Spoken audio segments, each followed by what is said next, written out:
Welcome to Barrels and Backroads, where the roads are winding, the rides are loud, and that bourbon runs deep. We're talking muscle cars, 4 barrels, and bourbon barrels, all straight from the heart of the bluegrass. So pour you a glass, buckle up, let's get cruising.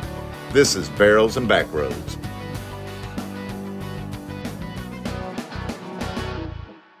All right, welcome to Barrels and Backroads. I'm sitting here with Lou Santiago. Back rubs, not roads. You want a back rub, but it's back roads. Hey everybody, this is the first episode of Barrels and Back Rubs.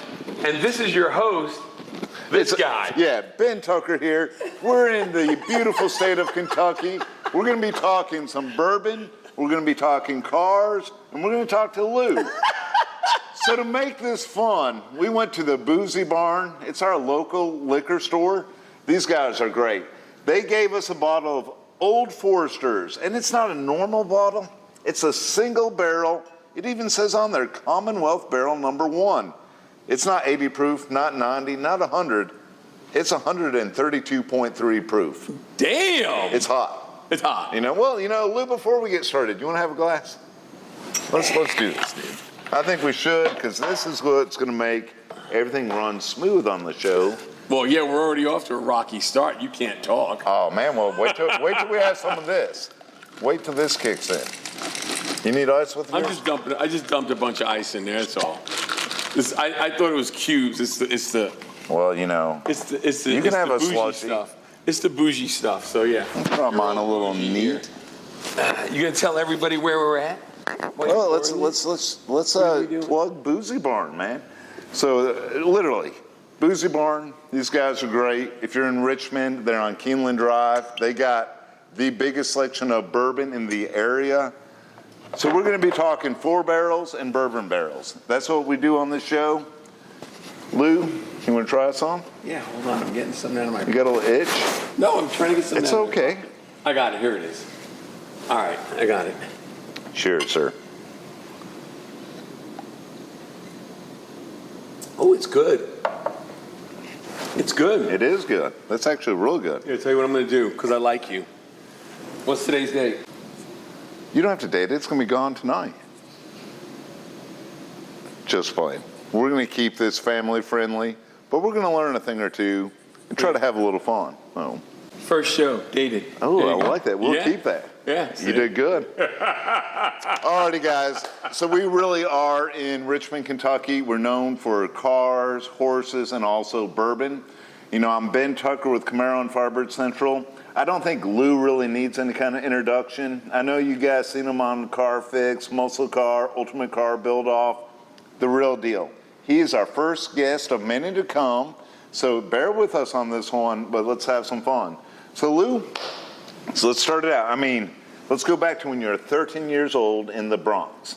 Yeah, I know you that got you started. Something there at 13 got you in the cars. So by 13, we were already out in Long Island, and the guys who lived down the block, there was a guy named Tommy Rhodes. He had a yellow Z28 69 Camaro. Across the street, because the block was like a T, so across at the top of the T was the Pryor family, and they had the one son. There was like 7 boys. The one son had an AMX. Javelin? Yeah. Okay. And then around the corner, there was a guy they called Fat George.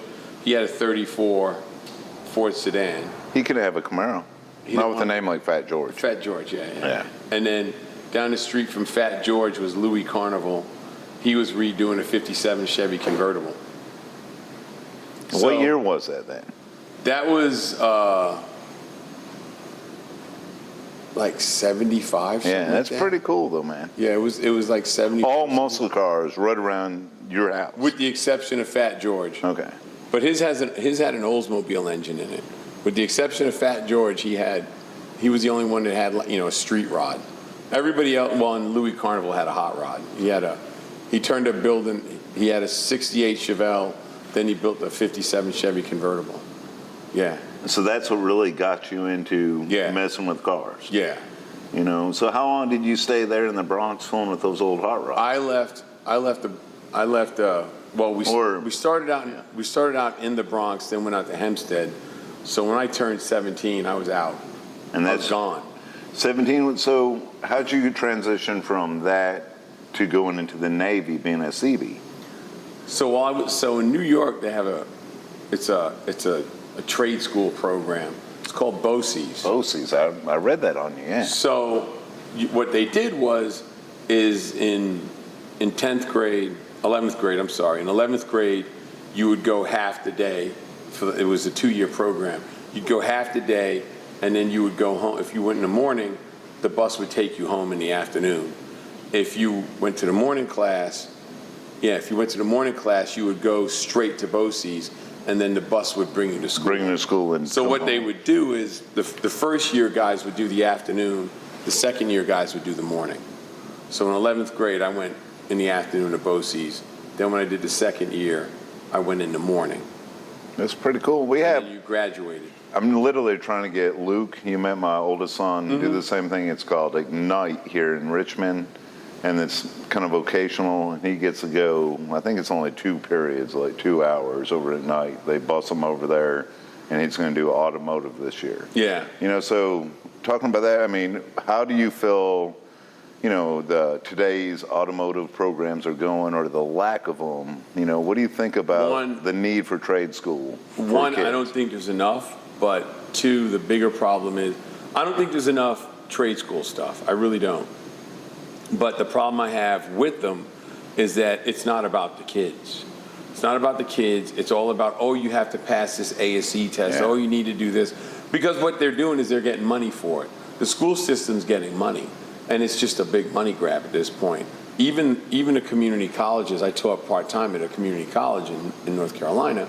The problem you have is when you go there, they want you to take English and math and all. Screw that. You got to stop and think. The guys who are going to those programs, they're not interested in taking English and math. No, not really. They don't care about it. They want to work. So teach them what they need to know so they can get a job.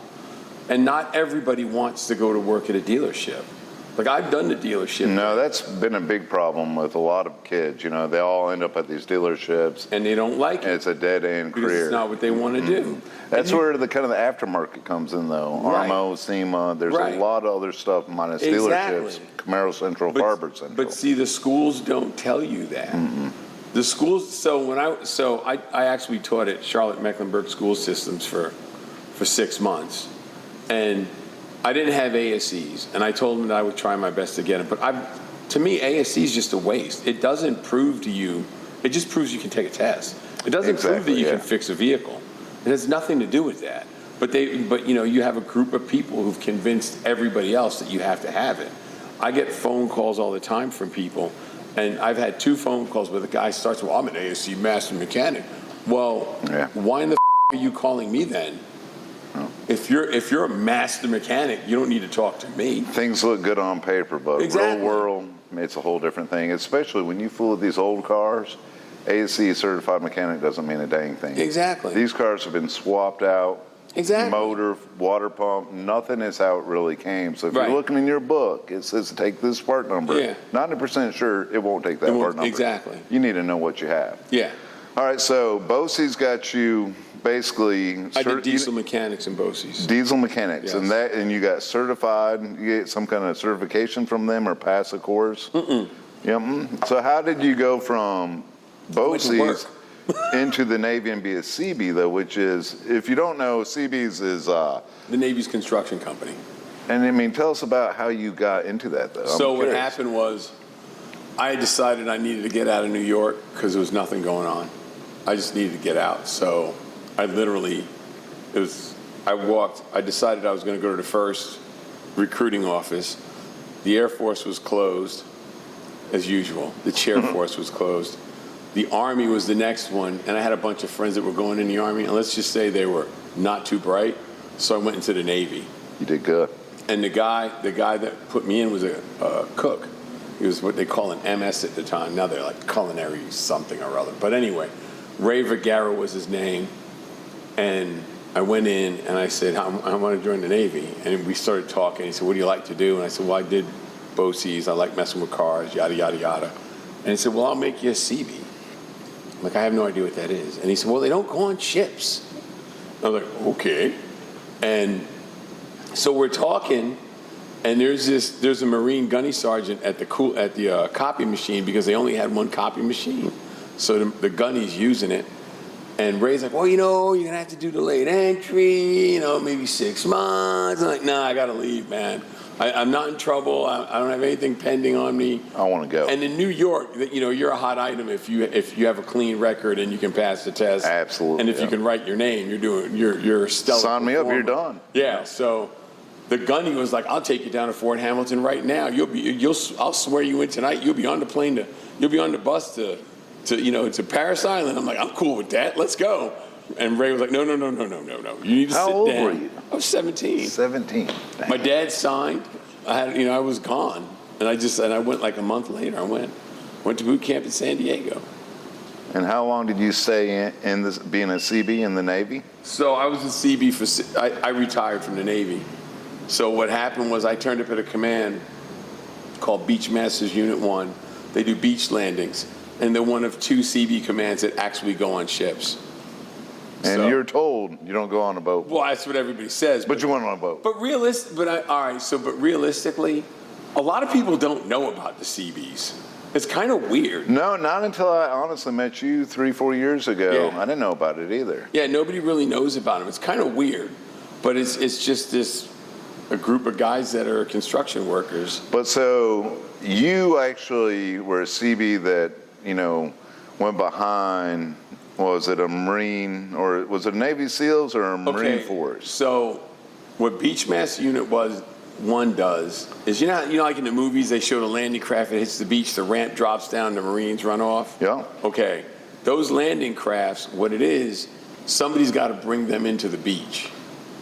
Someone has to guide them in. So the way the process works is you have SEALs, a platoon of SEALs will go in at dark 30. They'll do soundings on the beach. They'll get in a line and they have ropes with rocks on them. They drop them down. They can measure. They have distances on it. Okay. So they can, and they just go down the beach. Every so many feet they line up again, so they can tell you where the sandbars are and all that stuff. Gotcha. Yeah, you can drive something on here or not. Here's shallow. Here's deep. Yeah. There's a hole here. Stuff like that. So then, Beachmasters rides in on. They're called larks. They're basically boats with wheels. They're amphibious. Lighter amphibious resupply cargo is what LARC stands for. Yeah. So you ride the LARCs in, and then everybody jumps off the LARCs, and you literally stand on the beach waving a flag or waving flashlights, and technically in war you'd be being shot at. But waving that flashlight, making sure everybody else can get there, Then the boats hit the beach, the ramps drop down. Now if a boat gets stuck, Beachmasters is responsible for getting them off the beach, because you got to get them moved, because you need that lane so you can bring in more boats, and then they just run them in and out of the beach. That's what they do. Pretty dang cool.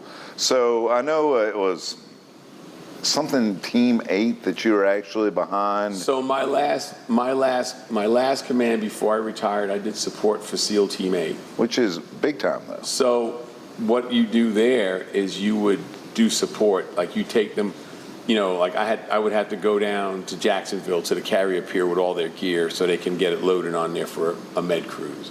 I would also run the boats, and whenever they would do a water jump, we would be on the boats. It was me and 2 other guys. You would make sure those boats are running. If something broke down, you fix them. Oh. Yeah, but we also ran the boats too, because there was only 3 of us in the office, so we would do that. Now, what I understand, when I retired, they had just created JSOC, Joint Special Operations Command, supposedly what they call Swift Water. They took special boat units, which was Vietnam era brown water Navy, like Apocalypse Now. Yeah, okay, absolutely. They took special boat units, rolled all that stuff into JSOC, and we were talking to an admiral, and he said that they were talking about putting CBs in those positions, fixing the boats. You would think they would need them. I mean, the SEAL special guy doesn't know how to fix a boat if it breaks down. Well, here's the other thing. Something that what this admiral told me and a couple of other mechanics was, and I didn't know this.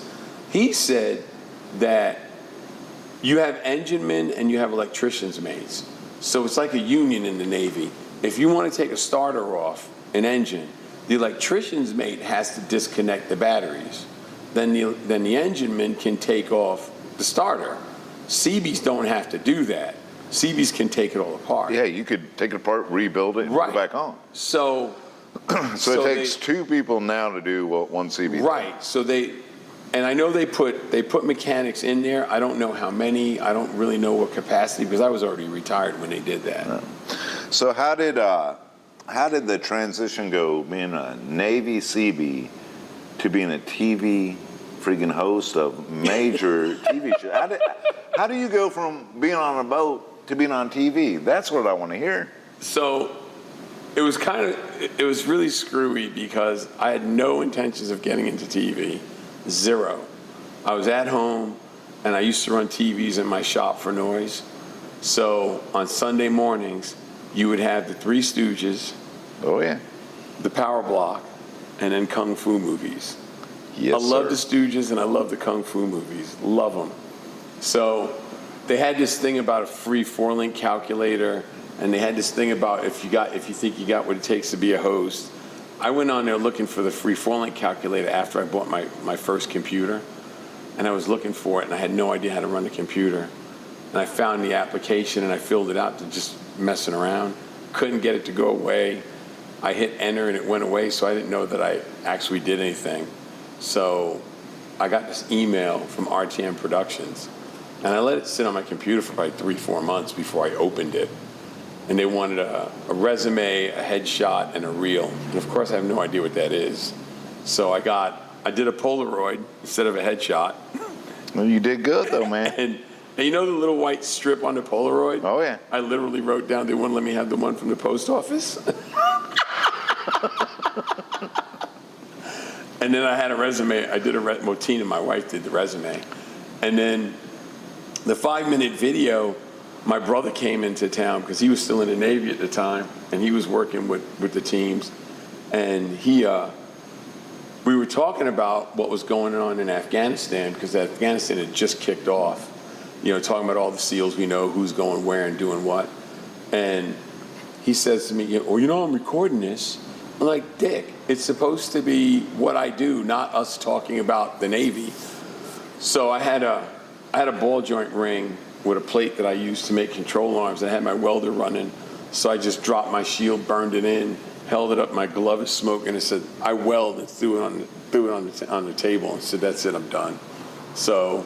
And that's what you submitted to this guy? After I drove around with it in the car for like 3 months. It took you a while to get that application. It was way late.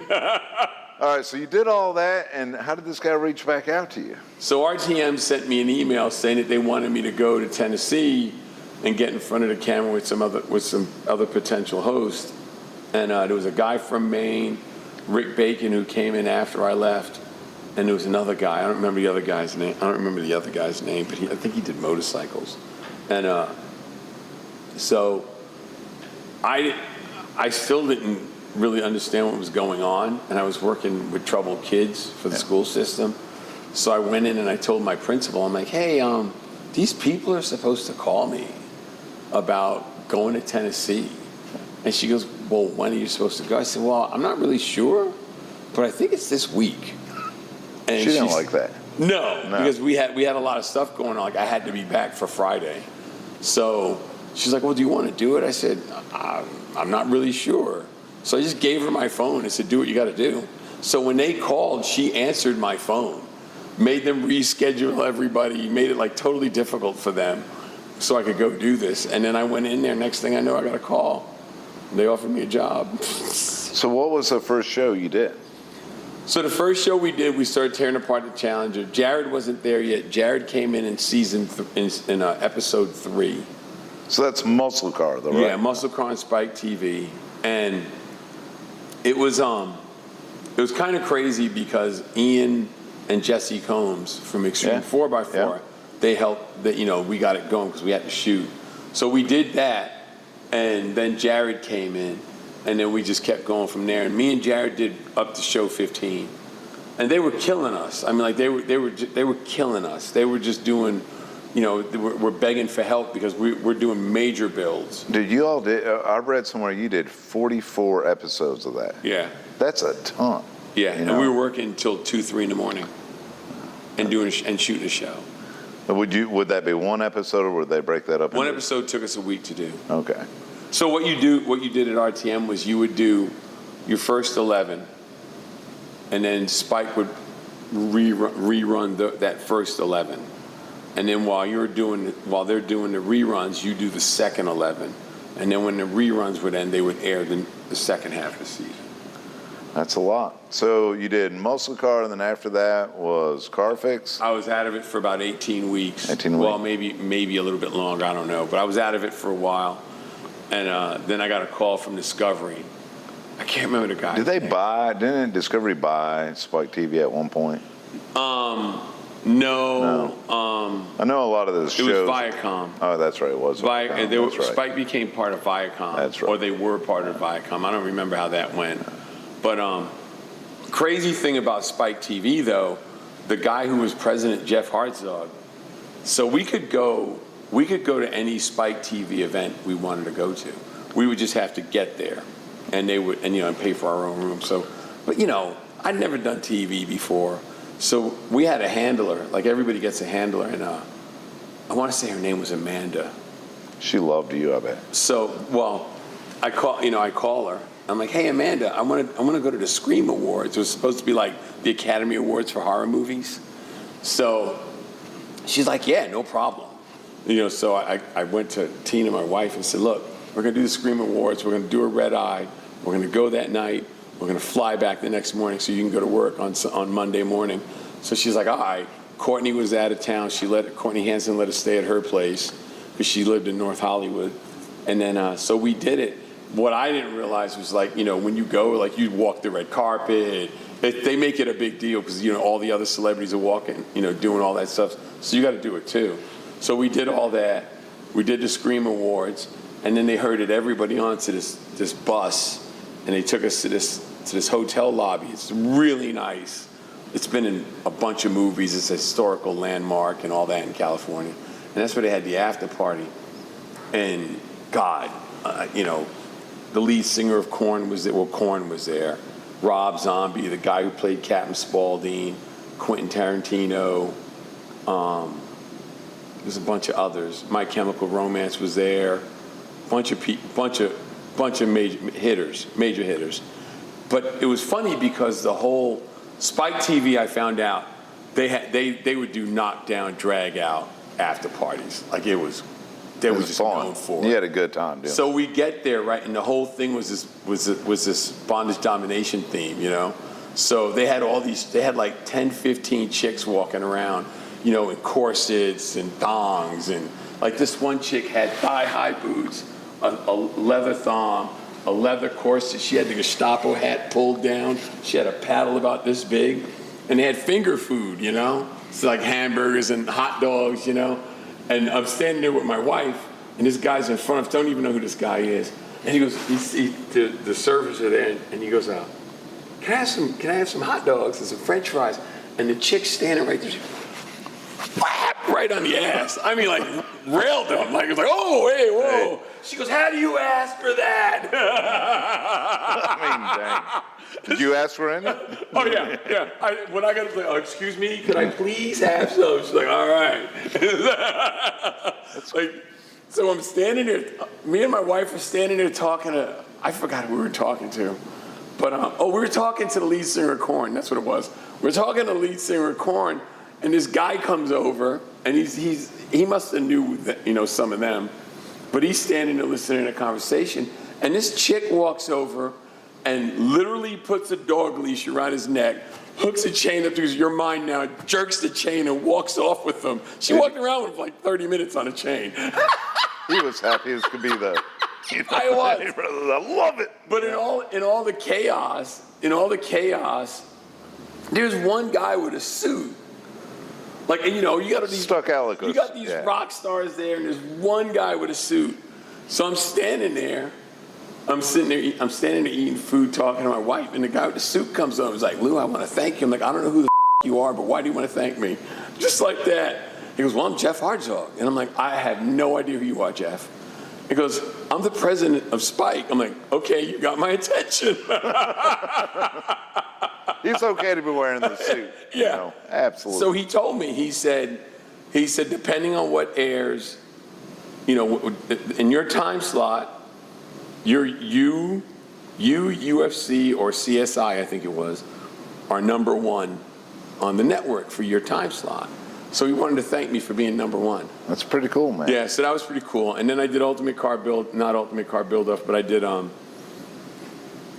Ultimate Car Build-Off. After that, like 18 months later, I guess, maybe 10 months, something like, it was less than a year, I'd say.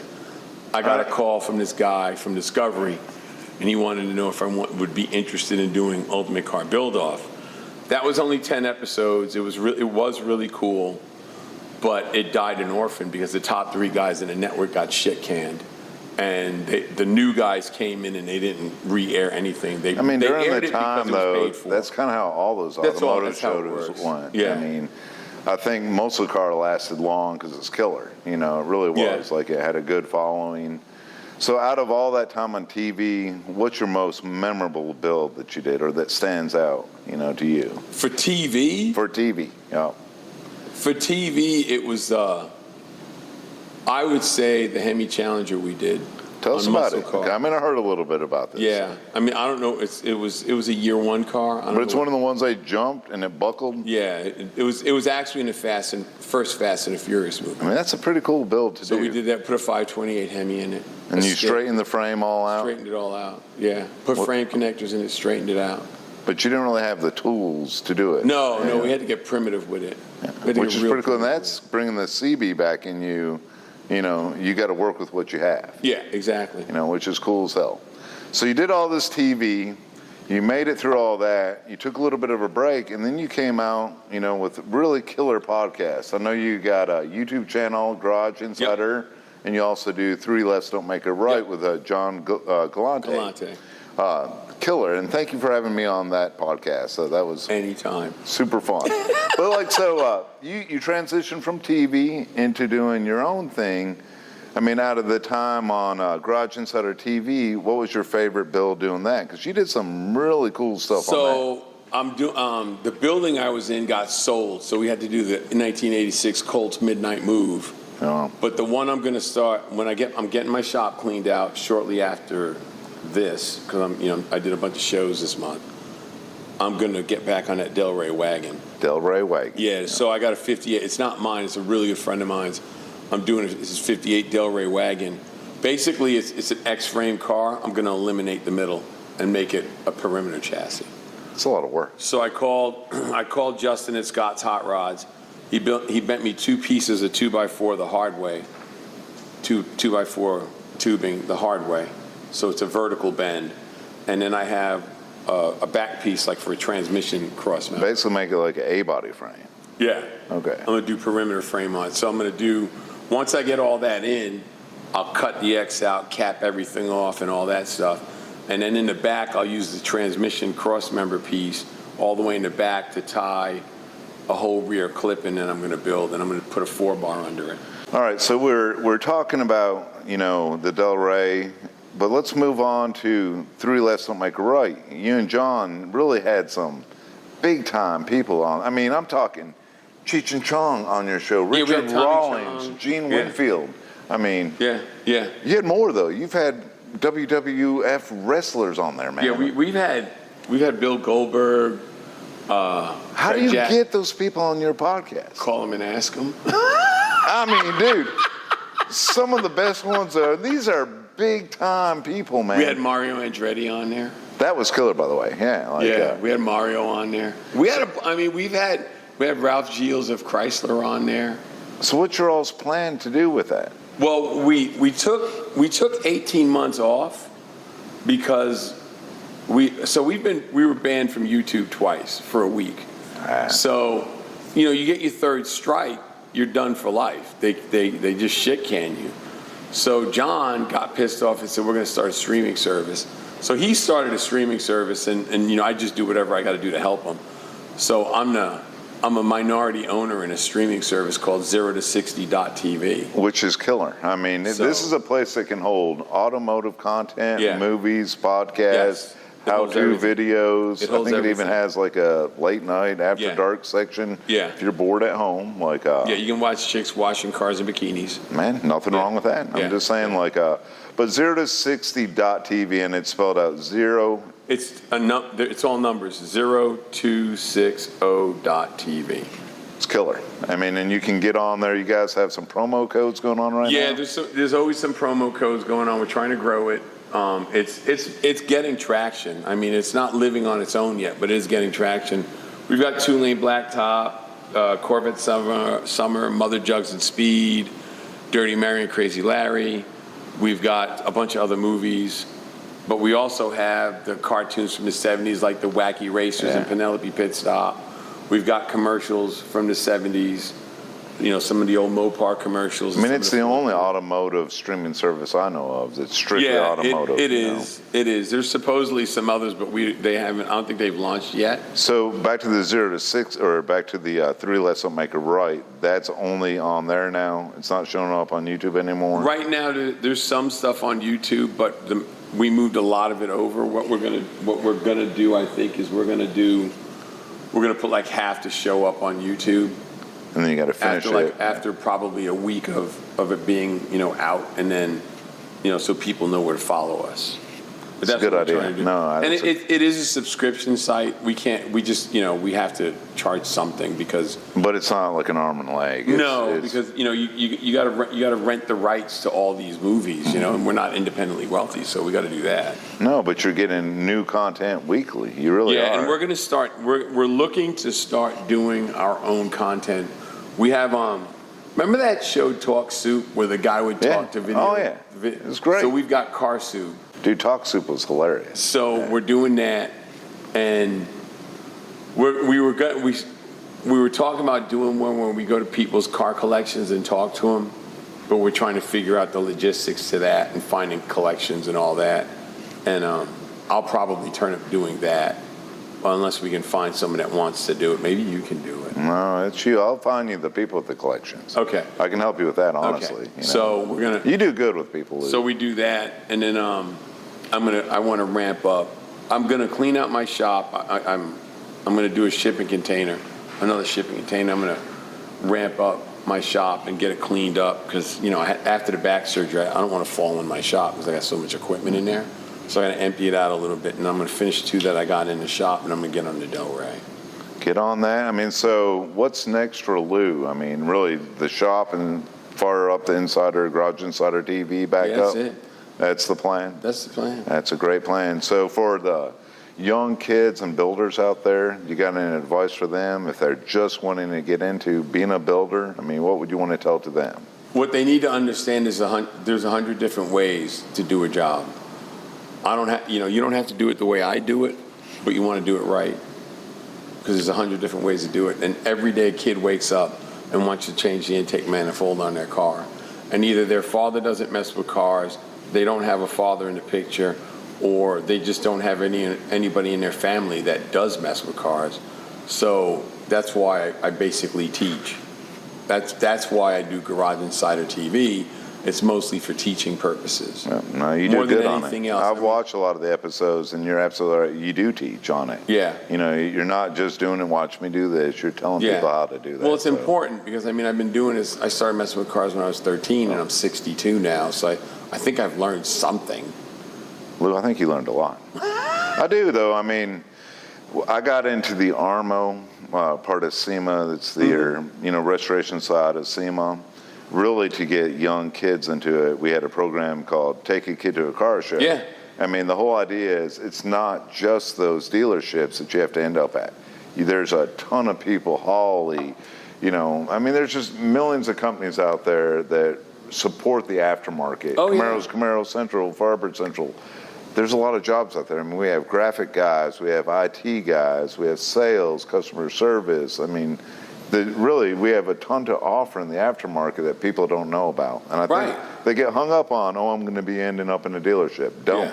look elsewhere. There is a lot out there. Well, I mean, you know, you look at some of these bigger shops. I mean, like Scott's Hot Rods is a Huge. prime example. Yeah.